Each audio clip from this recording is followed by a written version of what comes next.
Hello everyone, today we read and comment the 8th paragraph of the first chapter of the first book of von Clausewitz's Vom Krige. The title being War does not consist of a single instantaneous blow. So here we go. War does not consist of a single instantaneous blow. The second point gives rise to the following considerations. If war ended in a single solution or a number of simultaneous ones, then naturally all the preparations for the same would have a tendency to the extreme, for an omission could not in any way be repaired. The utmost, then, that the world of reality could furnish as a guide for us would be the preparations of the enemy, as far as they are known to us. All the rest would fall into the domain of the abstract. But if the result is made up from several successive acts, then naturally that which precedes, with all its phases, might be taken as a measure for that which will follow, and in this manner the world of reality again takes the place of the abstract, and thus modifies the effort towards the extreme. Yet every war would necessarily resolve itself into a single solution, or a sum of simultaneous results, if all the means required for the struggle were raised at once, or could be at once raised. For as one adverse result necessarily diminishes the means, then if all the means have been applied in the first, a second cannot properly be supposed. Whole hostile acts which might follow would belong essentially to the first, and form, in reality, only its duration. But we have already seen that even in the preparation for war, the real world steps into place of mere abstract conception, a material standard into the place of the hypothesis of an extreme. That therefore, in that way, both parties, by the influence of the mutual reaction, remain below the line of extreme effort, and therefore all forces are not at once brought forward. It lies also in the nature of these forces and their application that they cannot all be brought into activity at the same time. These forces are the actual armed forces, the country, with its superficial extent and its population, and the allies. In point of fact, the country, with its superficial area and the population, besides being the source of all military force, constitutes in itself an integral part of the efficient quantities in war, providing either the theatre of war or exercising a considerable influence on the same. Now, it is possible to bring all the movable military forces of a country into operation at once, but not all fortresses, rivers, mountains, people, etc. In short, not the whole country, unless it is so small that it may be completely embraced by the first act of the war. Further, the cooperation of allies does not depend on the will of the belligerents, and from the nature of the political relations of allies does not depend on the political relations of states to each other. This cooperation is frequently not afforded until after the war has commenced, or it may be increased to restore the balance of power. That this part of the means of resistance, which cannot at once be brought into activity, in many cases, is a much greater part of the whole than might at first be supposed, and that it often restores the balance of power, seriously affected by the great force of the first decision, will be more fully shown hereafter. Here it is sufficient to show that a complete concentration of all available means in a moment of time is contradictory to the nature of war. Now, this in itself furnishes no ground for relaxing our efforts to accumulate strength to gain the first result, because an unfavorable issue is always a disadvantage to which no one would purposely expose himself, and also because the first decision, although not the only one, still will have the more influence on subsequent events, the greater it is in itself. But the possibility of gaining a later result causes men to take refuge in that expectation, owing to the repugnance in the human mind to making excessive efforts, and therefore forces are not concentrated and measures are not taken for the first decision with that energy which would otherwise be used. Whatever one belligerent omits from weakness becomes to the other a real objective ground for limiting his own efforts, and thus, again, through this reciprocal action, extreme tendencies are brought down to efforts on a limited scale. So, a beautiful paragraph with so many things to comment on, as you have heard. So here, von Clausewitz is fundamentally continuing the demonstration ex absurdo of certain characters of war, basing himself on those 3 points that he made in the 6th paragraph, in the previous 6th paragraph, concerning the characteristics that a war that basically reaches the utmost effort. So basically a war that responds only of its own internal laws would really be like. A war that therefore is not subjected abstractly, theoretically, and therefore impossibly to any form of control or modification, and that basically works as a thing of in itself, out of the realm, even of psychophysical reality, we can't say. And the second point, we have seen that in the 7th paragraph he comments on the first point, stating, demonstrating that war is never an isolated act. This paragraph, as we have heard, is the negation, the denial that war consists of a single instantaneous blow, which in fact doesn't.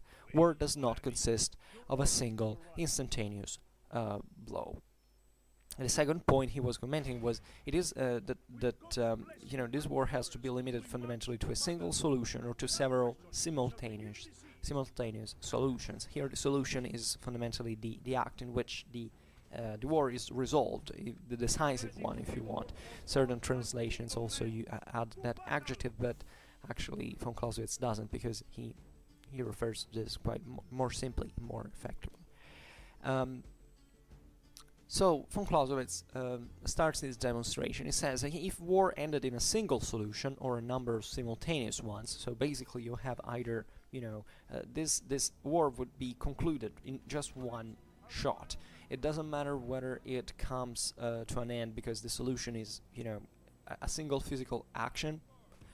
Here we are really in the realms of metaphysics in some sort, because this is really impossible in practice.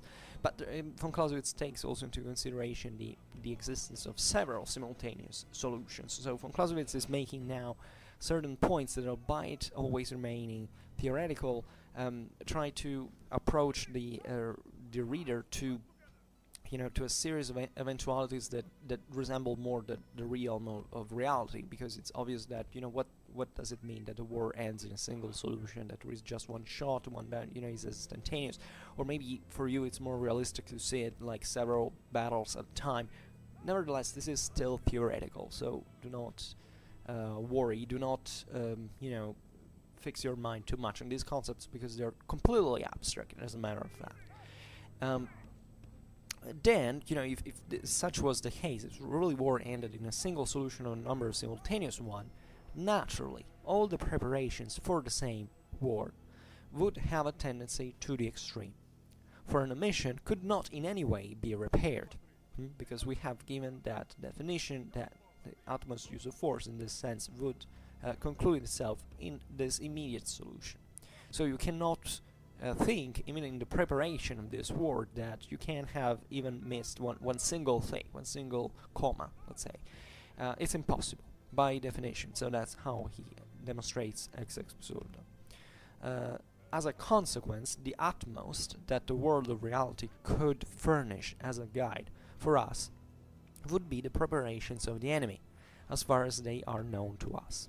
So here, first problem. You don't prepare a war fundamentally if you don't know what your enemy is and what he's up to. So you should give for granted that you basically are omniscient about about everything at that point, both of your own forces, the one of the enemy, your intentions, the one of the enemy, and this is all naturally impossible. All the rest would fall into the domain of the abstract. meaning that it wouldn't have sense, I believe, here from Clausewitz saying, because you, by definition, you should have contemplated everything else, so the rest would not have to have basically any influence on this assessment.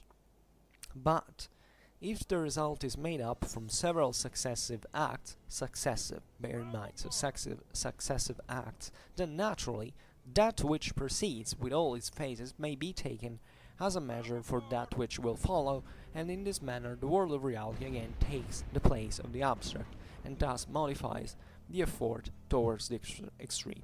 So this is really clear. Von Clausewitz gets a bit of time to get to the point, but it's fundamentally still a logical chain that perfectly works.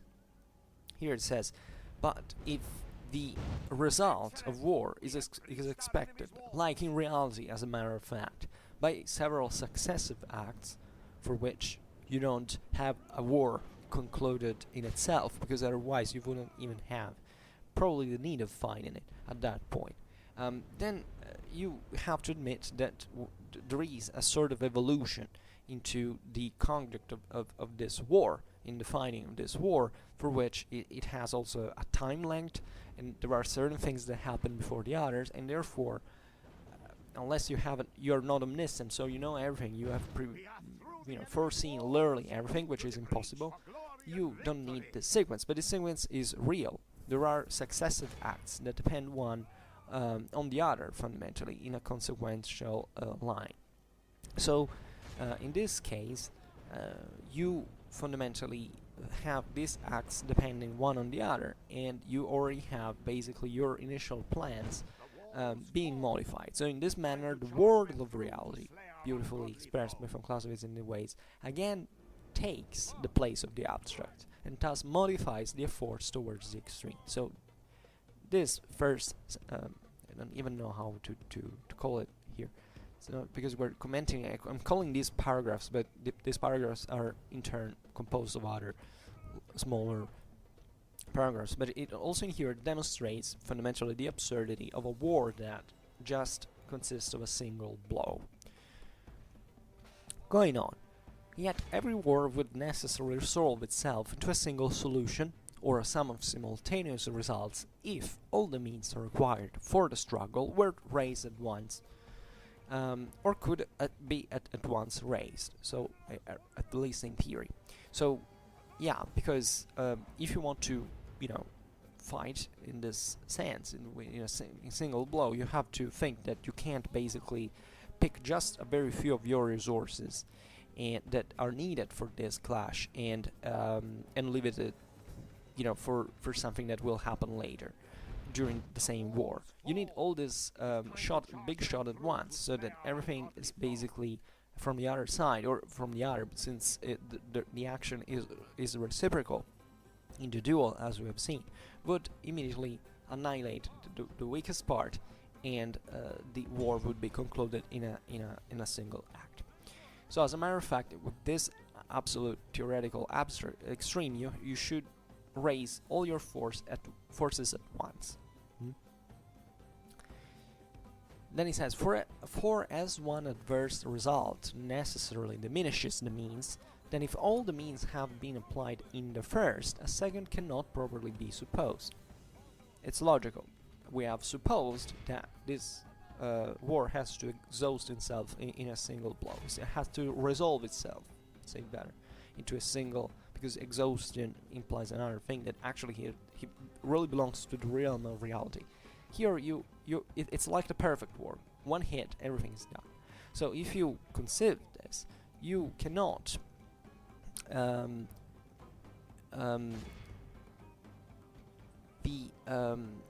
if you here saying that, essentially repeating the first statement, saying that if one war exhausts itself in one shot, there is no second action. There is no second solution. The solution is only one. So you can't presuppose that there are other resources that you have left out that diminish your resources over time, because your resources basically at that point consumed into one single instant, and there is nothing else that you need to have stored to um, to go on with the war, because there is not a second time, there is not an afterwards, basically. So all hostile acts which might follow would belong essentially to the first, and form, in reality, only its duration. So yeah, basically this act would include also all the hostile acts in itself, and here from Clausewitz, if I understand correctly, says that, you know, yeah, it's given also duration of this act, but always given that basically this duration is a sort of physical one, but it doesn't entail fundamentally a second you know, action fundamentally that goes that goes beyond, that is based on something that you're not foreseeing before. So you can have even either a single act, let's say, or a sum of acts that resolve themselves, as we've seen, into a same solution at once. And here it is. So it gives here is this, perhaps this fact that von Clausewitz entails duration is stressing the mechanical structural nature of the act of resolution of war. So saying admitting that it will take some time, but that it's fundamentally just one big act that once you start it gets it goes on by itself, and you don't need anything as a second reaction or something in store fundamentally. So then he says it lies also in the nature excuse me, I skipped this, but we have already seen, because of it says that even in the preparation for war, the real world steps into the place of mere abstract conception, a material standard into the place of the hypothesis of an extreme, that therefore in the way both parties, by the influence of the mutual reaction, remain below the line of extreme effort, and therefore all forces are not once brought forward. In here from Clausewitz, I think, even if it is not stated openly, he is assuming what he has demonstrated into the previous paragraph in order to demonstrate in turn what is being said now. That is fundamentally that in reality all the contendants basically act below the line of extreme effort, as he calls it, and therefore all forces are not at once brought forward. So this is a definition, and this works even in fact in the preparation of war in itself, and as war is always conditioned by certain factors that intervene to decide whether what the degree of you know, force you have to employ. So here it's not practically possible to have this unique big blow, in fact, this big shot in which everything is resolved in one solution, ends in one solution, or in several simultaneous ones. You have always a step at least below the extreme line of effort, and this reality, in reality, such extreme is de facto never reached. Then von Clausewitz introduced another very important concept here, that are the fundamentally, that introduces also to the limitations in the world of physics, and not only, just also in the will, fundamentally, because, and of the actors in this case that participate to the war, also from the external of this conflict. Fact is, as it lies also in the nature of these forces and their application, that they cannot all be brought into activity at the same time. These forces are, so he lists basically these forces that are by their own nature kind of heterogeneous, or however cannot basically be brought into the fight all at once. So it provides now a more evidence-based demonstration that war does not consist of a single instantaneous blow. So here stressing especially the instantaneity, because there are things that are naturally impossible to bring together even in the same way. So and consequently also they need some time for being put into motion. These forces are here I translated it, the actual armed forces first, the country with its superficial extent and its population, and the allies. Here in the translation I'm using, in fact it says the army is actually on foot. Von Clausewitz uses this term in German, die eigentlichen Streifkräfte. As a matter of fact, this means the actual armed forces proper. Streiten which means clash, struggle, fundamentally. So it's that's the real mean, and it here it's referring to the actual fighting forces practically. So the ones who the army as you want. Then it says the country and the allies, quite importantly, and stressing for the country its superficial extent and its population. In German, country is das Land, the land, fundamentally. So it gives you this very, even in Germany, the word land is loaded with so many different meanings. It can mean the real country, in fact, and the land in itself, even as a merely physical environment. Yes. The allies also are particularly important. Then then he goes on. It says, in point of fact, the country, with its superficial area and the population, besides being the source of all military force, constitutes in itself an integral part of the efficient quantities in war, providing either the theater of war or exercising a considerable influence on the same. So, this is particularly important because, first of all, the country is a physical thing. So it limits, fundamentally, your physical force in some way, in an environment. This is very evident. You know, the ground can be difficult. I don't know whether von Clausewitz is stressing also the atmosphere. I don't know, something like this. But you know, it's a real physical world where lots of different things can happen that can come to limit and to delay, in fact, this use of force by sheer attrition. The population is counted too in the country because objectively, there is always someone inhabiting the world. So when you fight a war, you just don't count this abstract.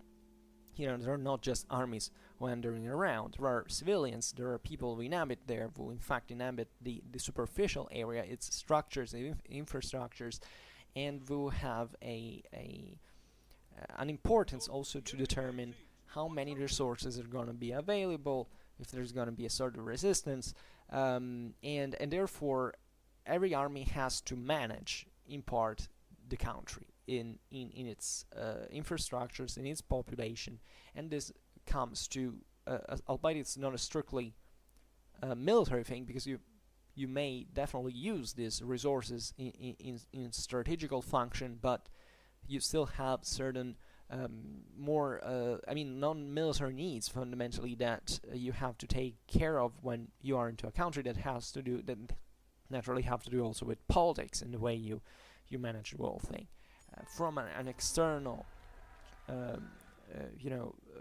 realm, an external domain than just war in itself. Von Clausewitz here, in fact, gives for granted, the country in itself is first of all also the source of all military force. So the army is basically depending heavily on this, as well as the government is doing in part. So there is a dual control you can exercise, either politically or militarily speaking, that make you unavoidably tied to the country, because you don't fight war in a vacuum. There is always something you have to take into consideration in order to deliver it on this superficial area and population, as von Clausewitz lists. And the country, as von Clausewitz says now, constitutes in itself an integral part of the efficient quantities in war. So war is fought keeping into account these the factors that derive from the country in itself. So you can't fight a war without considering what country you're fighting in it and especially without acknowledging that whichever war you're fighting is gonna be influenced by the country you're fighting it in. This is so evident, so self-evident, I don't think it even requires explanation and historical example. You should always know where you're going to wage a war, and that's, you know, the base of strategy. You can't do otherwise. And this is valid both not just for the country you're fighting in, but the country you is fighting. Obviously, you know, if you're an invader, for instance, or you are invaded, there is always, in fact, the country of the invader, the country of the invaded, and these are both influencing the conduct of war. So this is also pretty obvious. In fact, von Clausewitz states, providing either the theater of war or exercising a considerable influence on the same. So here it's basically it. You know, you can fight into one country, but still that war is influenced by things that happen outside of that country at the same time. And then, now, it is possible to bring all the movable military forces of a country into operation at once, but not all fortresses, rivers, mountains, people, etc. In short, not the whole country, unless it is so small that it may be completely embraced by the first act of the war. This is also self-explanatory, I would say, but it's nevertheless very important to reflect on it, because in fact you can theoretically commit all your military forces at once. It says all the movable military forces of a country into operation at once.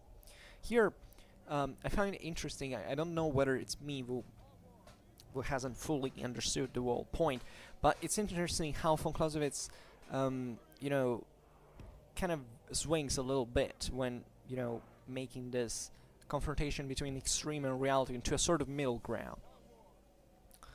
For, you know, the concept of a war that consists of a single instantaneous blow, in this sense, can be interpreted in a completely you know, in a completely irrealistic way. So tending to an absolute, an extreme that cannot exist into reality. But here we find, in fact, a sort of middle ground.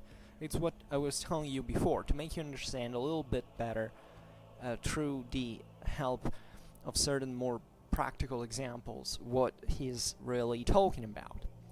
So the fact that you can commit your whole army, I mean every single soldier, literally, and means that sustain him at once is possible, but you can't, and this is the because it's a movable force.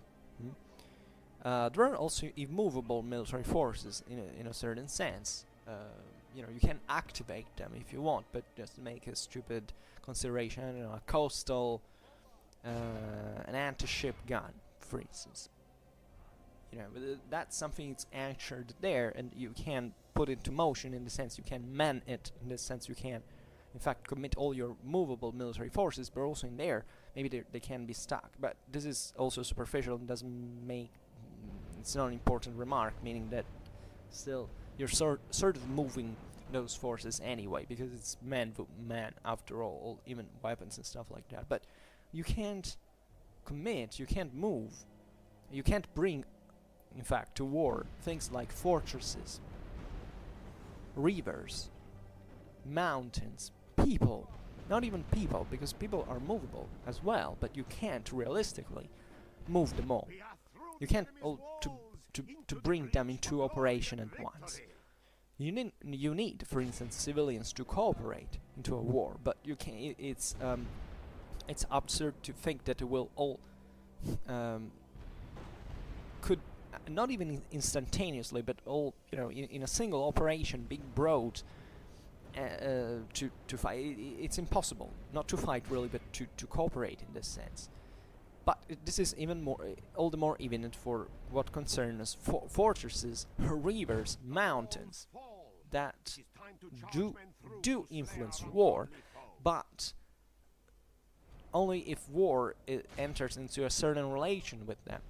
Just to make an example, what von Clausewitz is very banal, because these are also kind of very simple concepts. There is not accessible to understand. Von Clausewitz here it's keeping it simple, because they can be explained simply, because these are principles. They have to be understood in this kind of elementary way. Just imagine, however, let's make an example. You have a country. A part of it is mountainous, the other one is flatland. If war is fought initially in this initial operation into the flatland, well, mountains in this do not enter into play. I mean, they might influence actually at a strategical level, meaning that maybe war has been brought to be fought onto that flatland, essentially, maybe because I don't know, the parties didn't want, or one of them, or however this influenced in some way for where the battle had to be fought. So in that sense, you're not committing the mountains into the war fort, because it doesn't make sense. But and therefore, even if the country has in itself this phase fundamentally is characterized, even environmentally, in its landscape, etc., there are certain elements of it that are not brought into action. They do not directly influence action all at once. This is the point, all at once. Here, von Clausewitz is not stressing the fact that some parts of it are left out, but some parts of the country are fundamentally not brought all at once into fight. They can influence, but they're not fully influencing the fight in certain situations. Unless, but this is also an approximation which shouldn't, that von Clausewitz makes, that to make us understand, but never to lose, to make us lose the point of the whole thing, that is the absolute extreme effort, the utmost effort, which is an abstract thing. That the country can be so little that theoretically, in the first operation, it can be fundamentally wiped out in a single operation. So, excuse me, not wiped out, but it can be encompassed. Sorry, was my mistake. Can be encompassed, making it become a unique, great battlefield. So, in that sense, fortresses, rivers, mountains are all directly influenced by the fight, by the conduct of the operation, by the first act of the war. We don't have also in here to make an effort to really try to identify such a context in reality. Here, von Clausewitz has a point, which is to make you understand that there are certain efficient quantities that make up war that depend on certain dynamics that have an extension over time, that can change extremely quickly, and that can really therefore bring to a delay or an adjustment, if you want, of the action that does not of the act of violence that does not make war exhausting itself all of a sudden in just one blow. Further, and this is also particularly important regarding the Allies, the cooperation of the Allies does not depend on the will of the belligerents, and from the nature of the political relations of states to each other, this cooperation is frequently not afforded until the war has commenced, or it may be increased to restore the balance of power.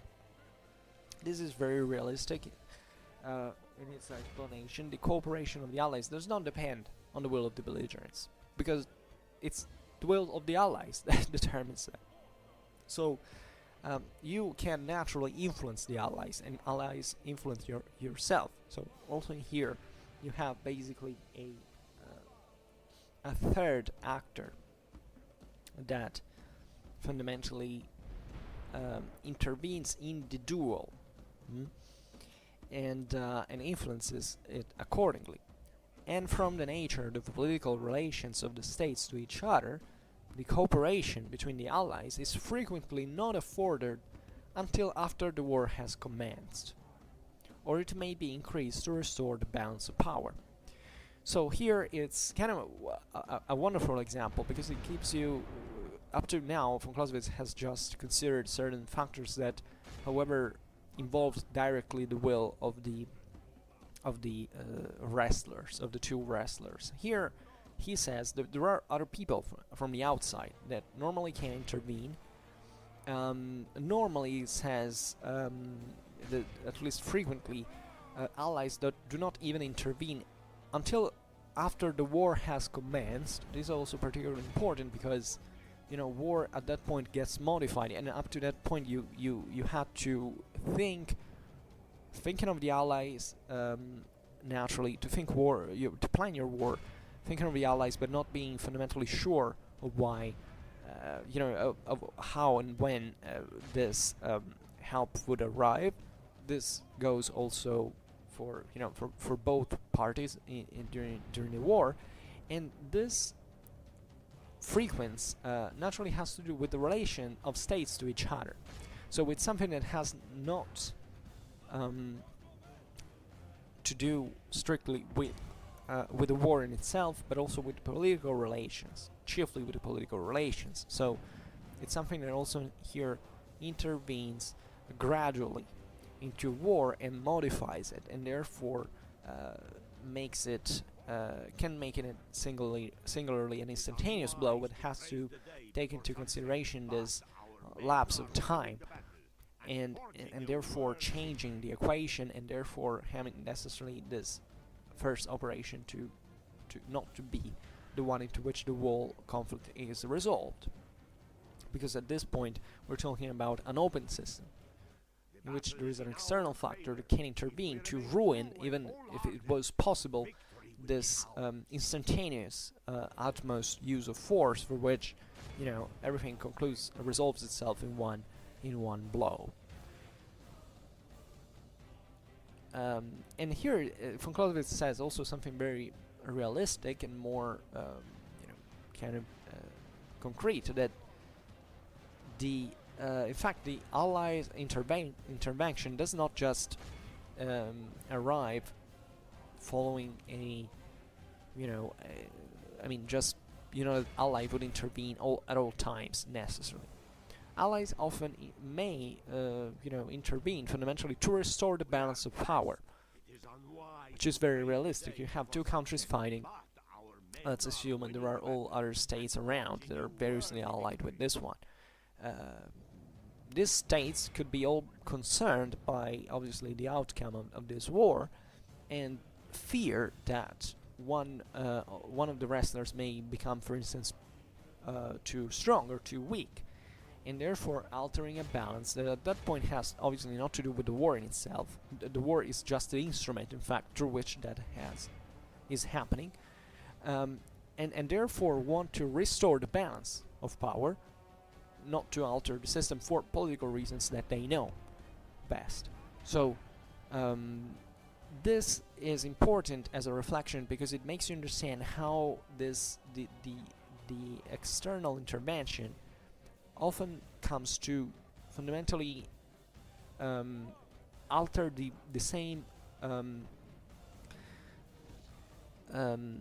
purpose of war that should be the ultimate disarmament of the enemy. I mean, seeing one of the wrestlers put into the condition of perfectly obeying the other one.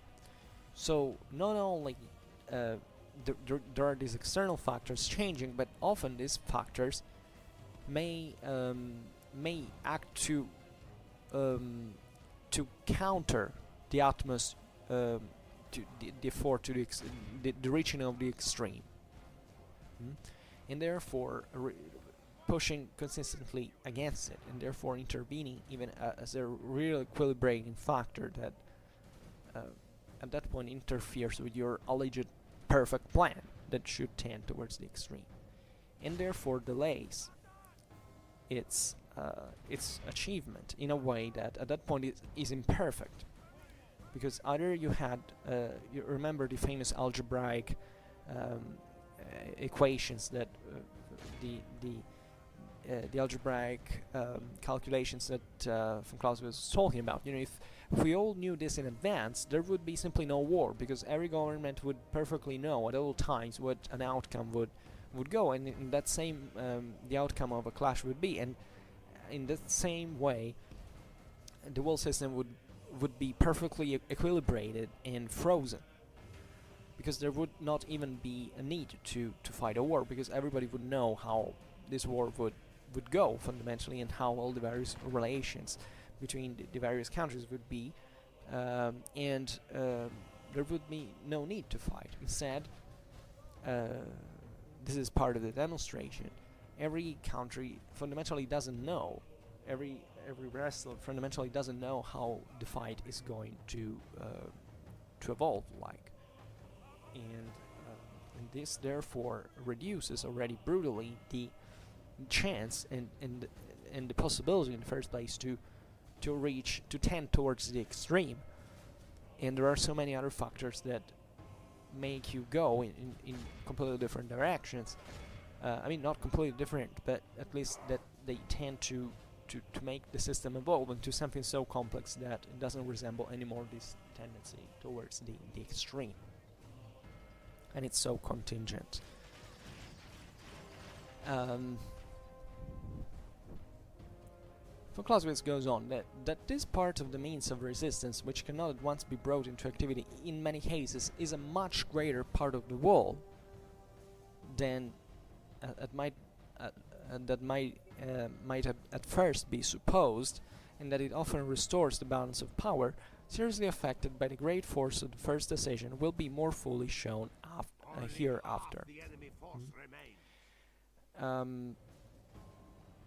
And the it goes on saying here it is sufficient to show that a complete concentration of all available means in a moment of time is contradictory to the nature of war. However, this previous phrase is also crucial, because it makes you understand that fundamentally in war, even if the first action is something that can be carried out with great violence, therefore changing dramatically and disturbing dramatically the equilibrium of forces, it has actually a much greater impact afterwards. It can re-equilibrate the system fundamentally. Von Clausewitz, as we read here, is not says, you know, no, we will see it afterwards, but nevertheless this is particularly important because it tells you that most of the resilience energies that every fighter stores is fundamentally greater than much greater than what, first of all, it can be shown at a first glance, because this is more evident. You know, when someone attacks someone else, usually it's something even relatively spectacular. Not spectacular in the sense that it's amazing, in the sense that it polarizes your attention, it shows you this first act of violence is terrible. What you don't see is the resilience that is present behind that. It's very plastic. There is still the resilience that is still available from that system, because violence outbursts in something, you know, dramatic that obviously catches your own attention, etc. But there is a whole system, first of all, that has put that into motion, and secondly, this system has so many resources to spend most of the times. Now we will see how von Clausewitz observes that actually most of the strengths are preserved, and there is this tendency towards economy and trying to reach a result to tend towards the extreme in a way that is always balanced between several factors. And more generally in war, you realize how this happens. First hit can be dramatic, can even influence the whole, has actually a great influence on how the rest of the war is going to be fought, but it's not it's practically almost never the last one. And it still evolves in ways that control the military instrument into this, that therefore do not resolve themselves just into a military solution, but can be mitigated also by a reduction of, for instance, in the use of force from the other side, a sort of idling. It can happen fundamentally. So there are many factors that bring to the reorganization of the various resources for further employment, and that are and that war is fought fundamentally in this general optic, in this general perspective, being able to respond eventually, to have time, to have the possibility of figuring out something different. Every plan operations change throughout after the first enactment. So it's everything is always modified in this process, and it lasts in time. Then von Clausewitz goes on saying, now this in itself furnishes no ground for relaxing our efforts to accumulate strength to gain the first result, because an unfavorable issue is always a disadvantage to which no one would purposely expose himself, and also because the first decision, although not the only one, still will have the more influence on subsequent events, the greater it is in itself.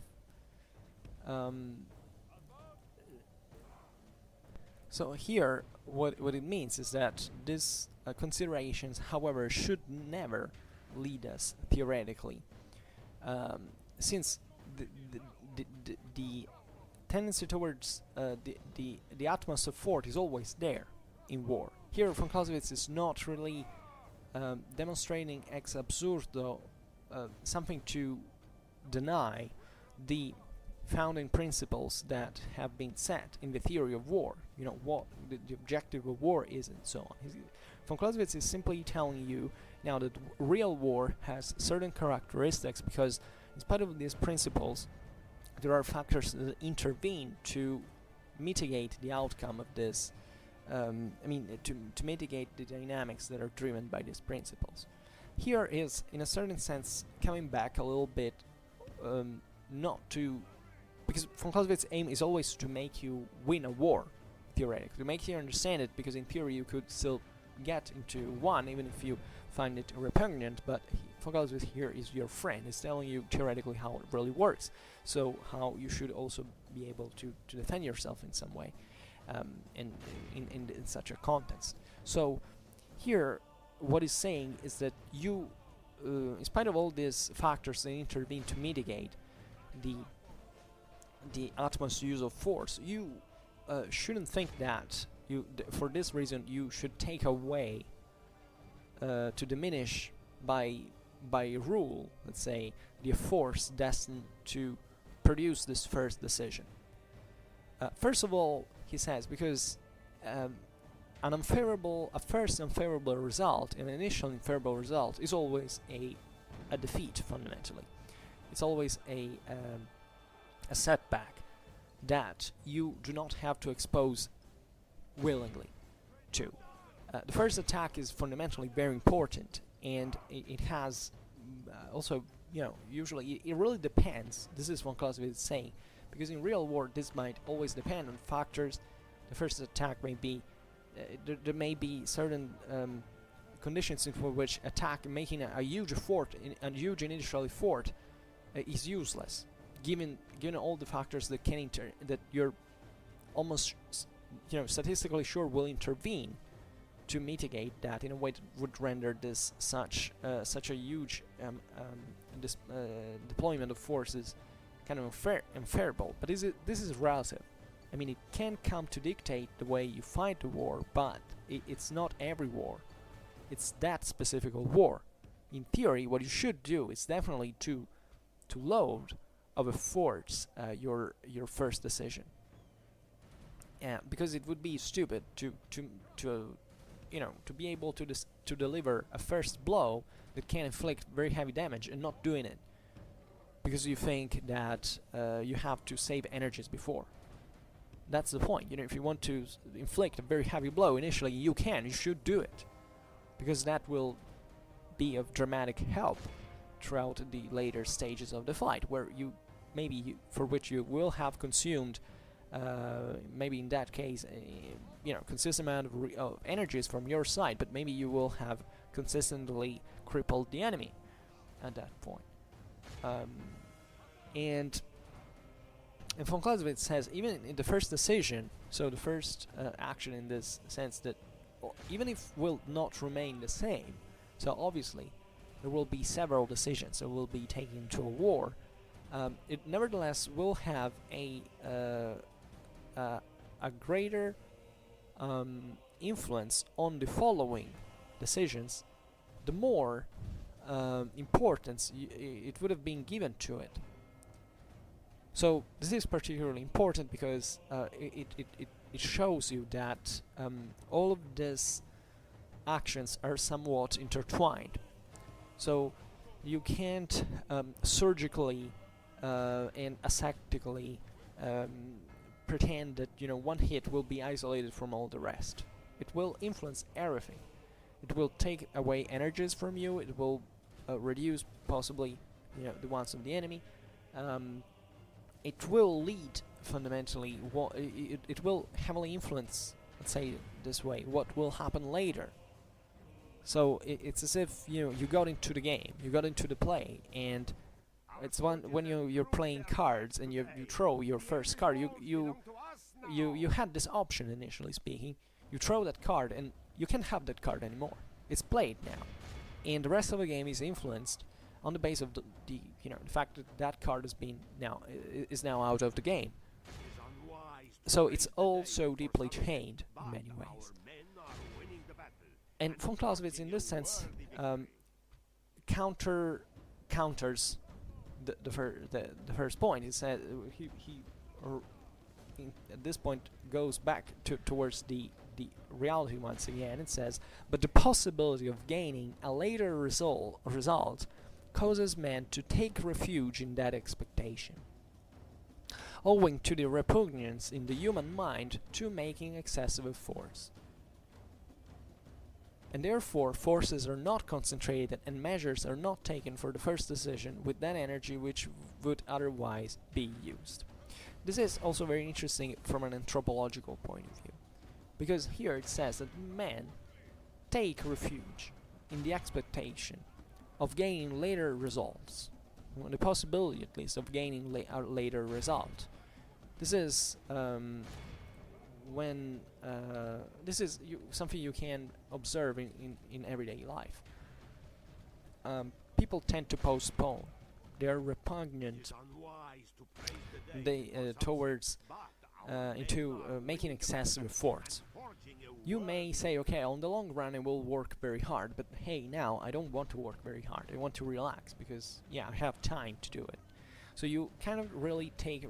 Von Clausewitz is a great, it's a very refined psychoanalyst in this sense. He tells you, that's what's going to happen. And this really happens. So, therefore forces are not concentrated and measures are not taken for the first decision with that energy which would otherwise be used.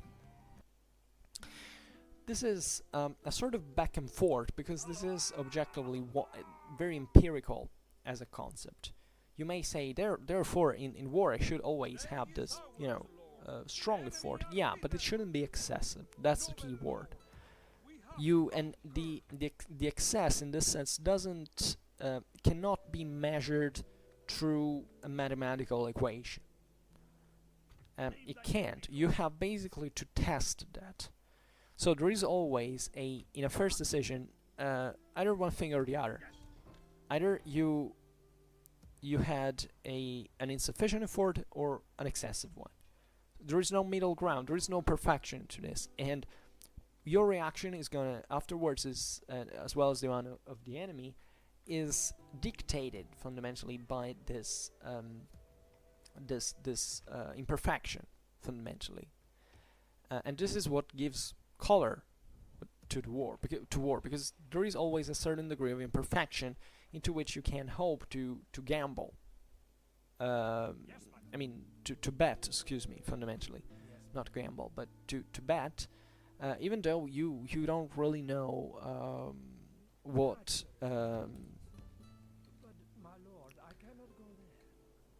you don't know how it really will be. Yes, yeah, to gamble as well. In English, it's fine. And there is always this tendency that, you know, the wars also, here you realize that there is an attrition factor, for instance, that takes you down at all times and prevents you to make, most of the time, to make this excessive effort.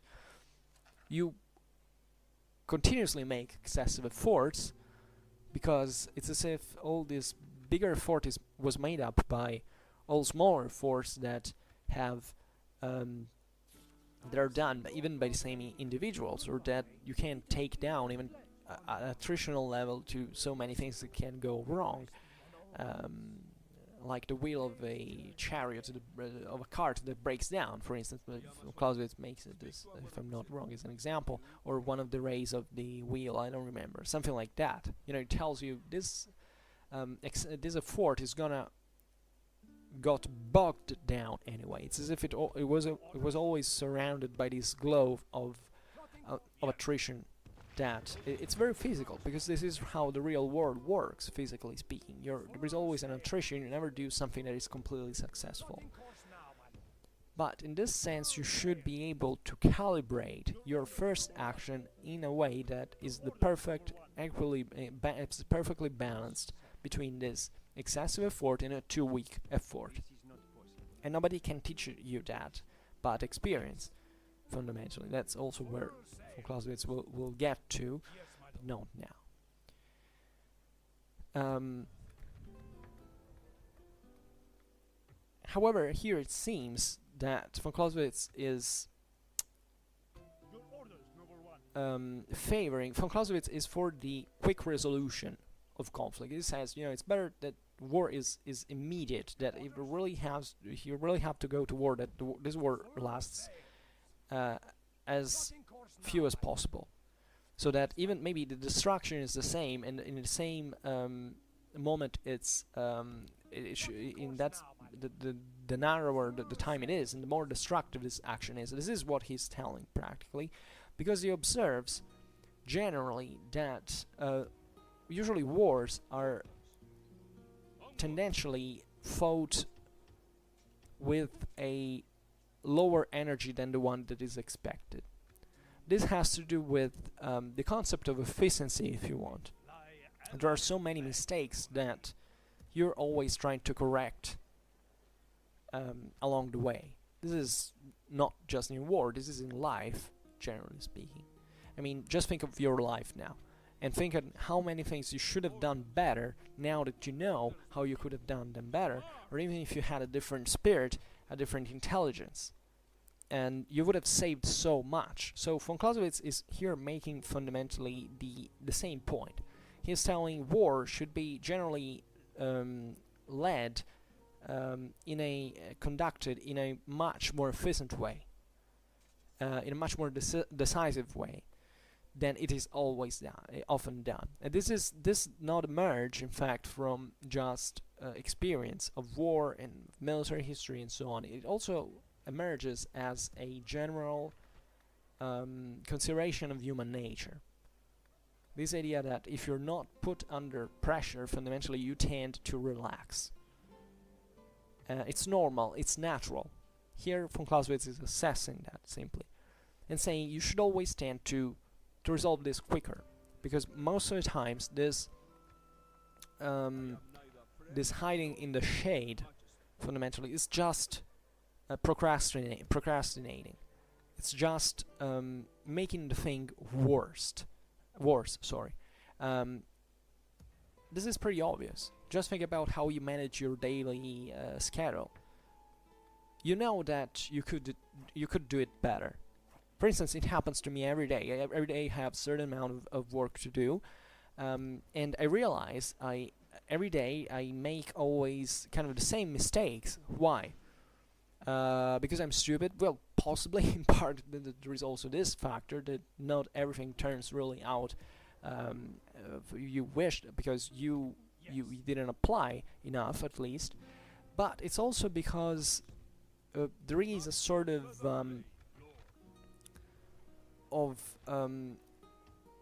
reserve, if you want, a sort of amount of energies, of resources that you can keep for afterwards, that are possibly, and this is what von Clausewitz is telling us, they're usually, even for very concrete duties, so not for the absolute that is reversing now to demonstrate what war is, but that could instead be put into into the equation to make things work better, and that which you tend not to do all the time, at all times. And that's why and this reflects into war very dramatically, because it basically lengthens the war. It delays its end, and not simply diluting the amount of effort into a longer time, so that the destruction is fundamentally the same. No, not at all. Because of attrition, this destruction fundamentally has the more war lasts in absolute terms, and the more the negative effects amplify. So von Clausewitz is actually stressing for humanitarian needs that you can't see in war in this case, but are humanitarian in a broader, would say, management thinking of the world, that there could be so much better than we can do every day, and that we don't, and that by not doing, we we create so many problems that could be avoided in practice. So, and this is particularly pressing in war, because there are people dying more evidently under your eyes. Then maybe you don't realize it, but your laziness and your idleness also cause harm, and altogether they cause people to die or to suffer. And this is our human condition. There is not much you can do, but you still can make a greater effort, and through this effort you will find out that you can highly refine yourself. So keeping yourself under pressure kind of wears you out, but in a right balance it also makes you become smarter, so it can help you in the future to do better, to obtain more consistent results. And we're all gonna die. Maybe you will lost, I don't know, 1 or 2 years of life, or even more, but perhaps during your life, in spite of this attrition, you will have done consistently better in proportion than if you had just stopped idling. So it's also a quest for quality in decisions. That is what we're all asking our own world to be. We don't want everything for everybody for no reason. We want that the right people with the right competences, with the right intelligence, are put in charge of things that they can make work better than others, so that our society can benefit, collectively of it, and can work better, and can store more resources that have also to be reinvested. This concept of reinvesting resources is fundamental. It's detrimental to just store things and not putting them to use, because you basically create attrition. You make the system losing part of its potential, and this in the meanwhile causes a general problem that is not just physical, it's also psychological. Because if you don't see progress, if you don't see things working better, you also get demoralized, and this therefore make you enter into a spiral of depression, of demoralization, say better. And this has very important consequences also into war, as you understand. So that even by delivering the same amount, for instance, of physical force, it makes a hell of a difference whether you do it all at once or delayed. This is what von Clausewitz is telling you here, that in absolute you can't reach a perfect delivery of force, because this is what this paragraph is getting down to. Besides all the practical and logical examples that make you arrive there, but once you've got it, this is the point. You don't have the perfect shot. The perfect shot is possible just in imagination. But this doesn't mean that you shouldn't tend towards it. And this is valid for every other single domain of human life. So you shouldn't sleep on your achievements. You should try to always make the system growing in a way or in another. This is very important because it drives. This is a very hotly debated topic, especially when it gets to politics. But this really dictates how certain civilizations can take a path rather than another. This entails the fact that you have to be responsible and reliable as an individual, chiefly for yourself, because if you achieve this for yourself, you can also help other people in the process without having to help them in other ways. So detracting, for instance, resources for yourself that you could have put to a better use than what those people can. So this is the real point. It's a qualitative reflection, and we will come back talking about this. Then von Clausewitz concludes, whatever one belligerent omits from weakness becomes to the other a real objective ground for limiting his own force, and thus again, through this reciprocal action, extreme tendencies are brought down to force on a limited scale.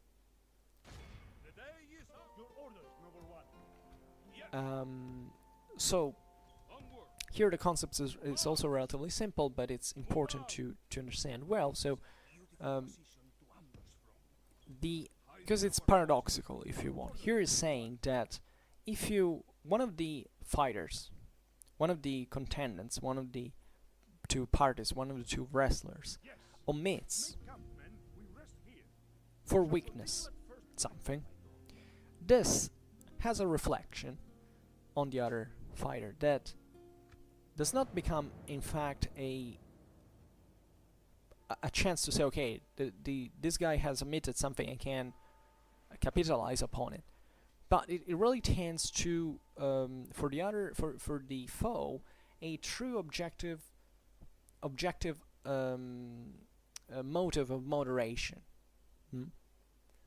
So instead of saying, it basically lowers the guard. I mean, it's as if you saw that your enemy is weak, so you say, I don't need to hit him so hard after all, because what's the point? And that's kind of a mistake at the end of the day, because from one side this could mean naturally that foe is you have to be less worried about him fundamentally. But at the same time, if you're into a fight, this is the real problem though, because here it connects the theory and the practice. Because in theory, if you're in a fight with that guy, that weakness should be immediately exposed to knock him out. But in reality, there are other factors that intervene, in fact, into the delivery of violence, that in this sense example I have just made, it can be also, you may not be at war with that person, you might be just have a conflict, and there is always a sort of conflict. Therefore you say, instead of exploiting this weakness, I just moderate myself, because I know I can fundamentally save energies for myself as well. Because, theoretically every single conflict could be solved through violence, but fortunately enough we live in a world where this is not necessary, and therefore we try to agree in a different manner, for which of course there is always someone at the end of the day wins and the other loses, because there is always someone who dictates something, and you just say, okay, well, what can I do about it? And instead you could do something about it, but you don't reason like that, because your mind, as von Clausewitz said, tends to say, okay, but I'm kind of already well now, I don't need to make so much effort, because I'm tired after all, we're all tired, we are all lazy, we all feel that we would make less effort. And that's the tendency. Nobody says, okay, I'm so happy now, I'm working so hard because I want to work even harder. We say we work hard because we want to work the less, or to enjoy the fruits of this hard work without worrying fundamentally. Well, this is kind of anti-economic at the end of the day, because you should always at least tend towards the perfect balancement of these options, of these pros and cons fundamentally.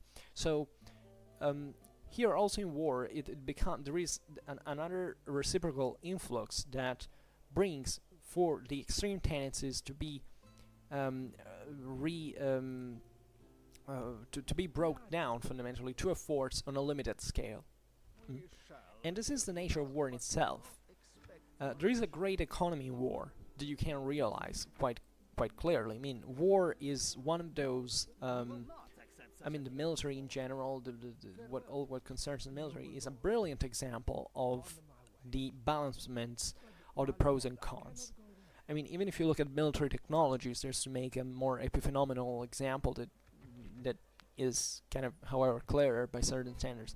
You realize that how military engineering designs and technology have evolved is kind of the best direction they could go.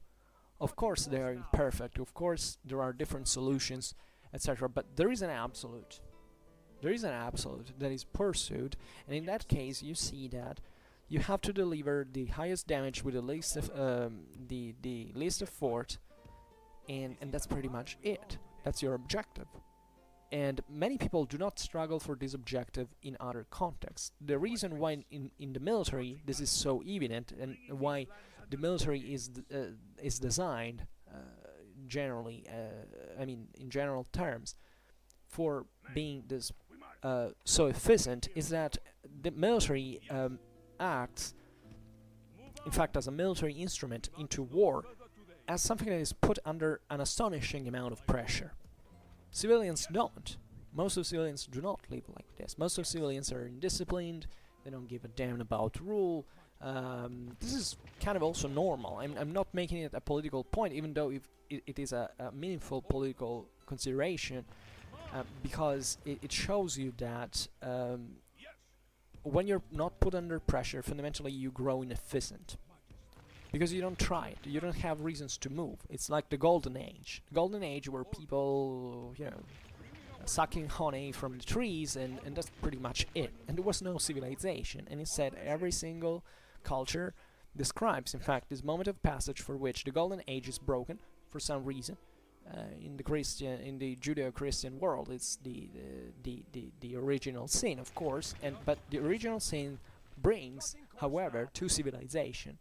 Because without the original sin, without the acknowledgement that we are doomed, fundamentally, we wouldn't build skyscrapers, we wouldn't fly on airplanes, we wouldn't even make war, as a matter of fact. So civilization has always this dual phase that emerges from the balance from these two options. Because there is a driving factor that is an absolute, that is essentially, that can be equated to the amount of pressure you put on. So in war here it's the same, but the only difference that war is a sort of privileged environment to look this dynamic from, because the pressure in there, the chance of being doomed, is much higher than in other places. And even in there, yet, this is what von Clausewitz is saying, you find this tendency to say, okay, where can I relax, finally? That's it. Soldiers on the front are normally tired. The first thing, they're not even scared or suffering, or they're tired. The first thing that causes PTSD is not just the actual shock in there. It's this continuous tiredness. It's this progressive exhaustion of your resources over time.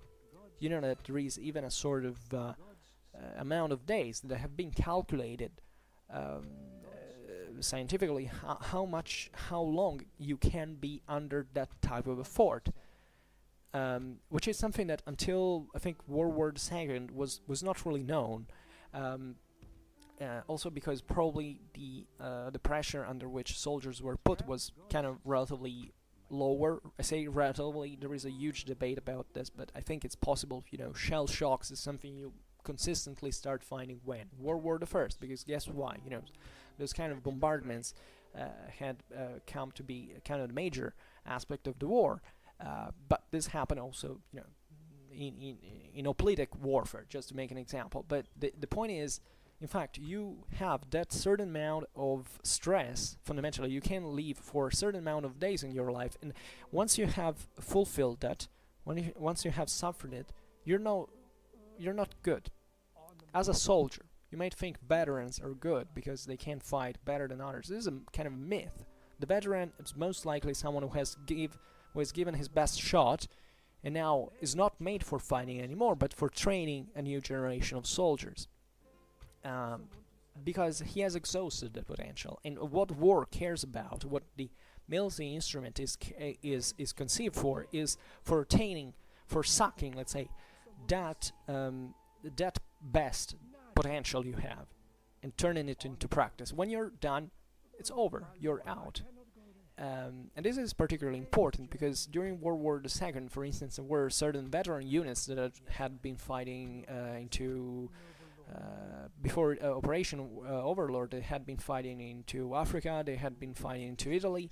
Now they were in Britain before the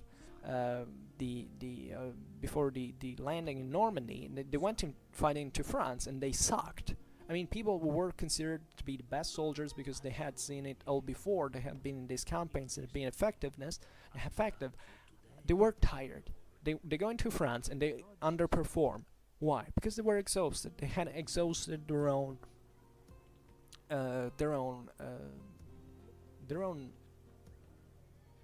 potential. That's it. But this is a digression. For now, I just hope that it's clear what von Clausewitz meant in this paragraph, which is kind of long, and there are some certain passages that it's not easy to read von Clausewitz. And I'm also reading in translation, which is bad. But so I hope that at best, at least, let's say that my explanations are bit clarificatory, and I don't expect obviously to explain von Clausewitz as a definitely well, since I'm no expert as I should be, but in order to study this text. But it's von Clausewitz sometimes it's difficult to read and to understand, but it's not because he says difficult things or doesn't explain himself well. It's most likely because you're stupid, and that's really it. And that's also what incidentally has he was explaining in here, is that there are so many we get tired easily, even to understand things. Von Clausewitz is not meant for this. Von Clausewitz requires your mind to work at a certain amount of efficiency. And it's not von Clausewitz's fault. Von Clausewitz is explaining himself brilliantly. It's just you were too lazy. Never think that you're more intelligent even than a 16-year-old Prussian cadet of the 19th century, because you're not. Because the problems that these individuals were brought to solve by the foe in 5 minutes are problems that you wouldn't even know how to approach, to cope with in the first place. So it's a matter of shaping your mind into von Clausewitz 1, which is a very profitable thing, let me tell you, for the few that I managed to do in this sense. Okay, so for now, however, we will read, then our next paragraph is, the result in war is never absolutely well, okay. And then this deals with it's very short, by the way. Whatever, and we will deal with it another time. For now, I just hope that you enjoyed this video. If you did, please share it. Otherwise, leave a like or subscribe to my channel if you are interested in my upcoming contents. And for now, I thank you heartily for listening to me. I wish you a nice time and see you next time. Bye.